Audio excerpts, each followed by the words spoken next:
कन्यादान। आज मेरी बेटी की शादी का मंडप था। यही सोचकर एक पिता का मन बहुत व्याकुल हो रहा था। सब ठीक से हो तो जाएगा ना? मैंने सांची की माँ से कहा। तुम ऐसे ही चिंता करते हो, सब ठीक से होगा। सारे इंतजाम इतने अच्छे से किए हैं तुमने, क्यों कुछ खराब होगा? डर को अपने मन से निकाल दीजिए और तैयारी में जुट जाओ। सांची के पापा यह कहकर सांची की माँ अपने काम में चली गई। ज्यों-ज्यों शाम नजदीक आ रही थी, मन एक अनजाने डर से व्याकुल हो रहा था। खैर, जैसे जैसे मन को समझा बुझाकर मैं बेटी से मिलने उसके कमरे की तरफ चल दिया। मैं जैसे ही कमरे में गया, सांची को एकटक देखता रहा। बड़ी प्यारी सी लग रही थी मेरी छोटी सी सांची। सांची कल तक मेरी उंगली पकड़कर चलती थी, वह अपने छोटे छोटे हाथों से मुझे जकड़ लेती थी। नहीं जाऊंगी कहीं भी पापा तुम्हें छोड़कर, अक्सर वह बोलती यही थी। यह बेटियां कितनी जल्दी बड़ी हो जाती है, विदाई की इतनी जल्दी क्यों आ जाती है? अभी तो मन भर लाड़ भी नहीं लड़ा पाया था बेटी से। सोचकर एक पिता का मन आसा हो गया। आओ पापा, अंदर आओ, साची ने पुकारा। मैं जैसे ही अंदर गया, बेटी मेरे गले आ लगी। बोली, पापा आपने माँ को नहीं बताया? यह लोग और पैसे मांग रहे हैं। नहीं बेटा, अभी तक नहीं बताया।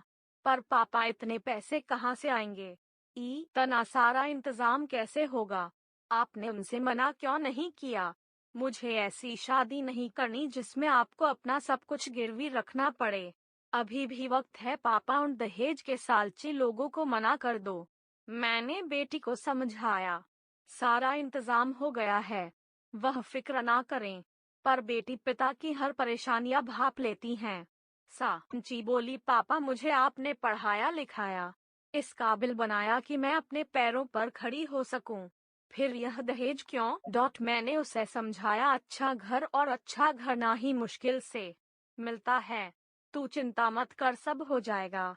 उसके सर पर हाथ रखकर मैं वहां से उठकर चल दिया। सांची मुझे एकटक देखती रही। शाम को बारात आने का वक्त भी नजदीक आ गया। मेहमानों का आना शुरू हो गया था। मध्यम संगीत के साथ सभी कार्यक्रम यथावत रूप से चल रहे थे। बैंड बाजों की आवाज के साथ बारात दरवाजे पर आ गई। सभी लोग दरवाजे की रस्म के बाद पंडाल में आ गए थे और चाय कॉफी की चुस्कियां ले रहे थे। कुछ बाट खा रहे थे और कुछ लोग मिलने मिलाने में व्यस्त थे। लड़के के फूफा जी ने और पिताजी ने मुझे एक तरफ बुलाया और पूछा, शर्मा जी पैसों का इंतजाम हुआ या नहीं? देखिए, अगर नहीं हुआ होगा तो बारात वापस चली जाएगी। मैं बिना किसी भी दोष गर्दन झुकाए सब कुछ सुन रहा था। कोई जवाब ना था। बड़ी जद्दोजहद के बाद भी पूरे पैसों का इंतजाम ना हो पाया था। वह कहते रहे, मैं सुनता रहा। थोड़ी देर बाद उन्होंने लड़के को बुलवा भेजा और कहा, बेटा यह शादी नहीं हो सकती। क्यों? छोटी ई की मात्रा सांची के पिता से जो इंतजाम करने के लिए कहा गया था, वह नहीं हुआ था।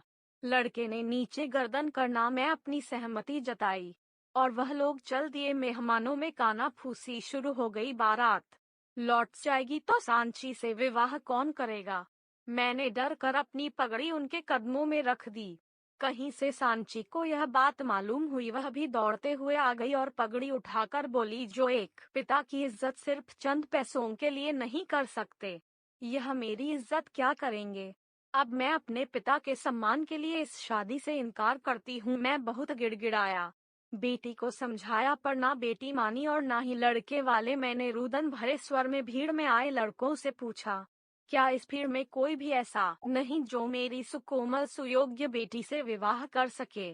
क्योंकि आज अगर यह बारात मेरी बेटी को लिए बिना चली गई तो मेरी बेटी का क्या होगा? डंडा। थोड़ी देर बाद एक युवक भीड़ को चीरते हुए आगे बढ़ा और निवेदन कर उसने कहा, अगर आप मुझे अपनी बेटी के योग्य समझते हो और अगर आपकी बेटी मुझे अपना जीवन साथी बनाने के लिए तैयार हो, सो मुझे कृपा कर बताएं, क्योंकि आप दाता है जो जीवन भर पाली हुई धरोहर को मेरे हाथों में देंगे, इसलिए यह आपका निर्णय होगा। मैंने प्यार भरी नजरों से सांची की तरफ देखा। सांची ने अपनी आंखों से सहमति जताई और पूरे रीति रिवाज के साथ सांची का विवाह संपन्न हो गया और मेरी बेटी उन लालची दरिंदों की आंखों के सामने विदा हो गई। शायद यही सच्चा और सही कन्यादान है।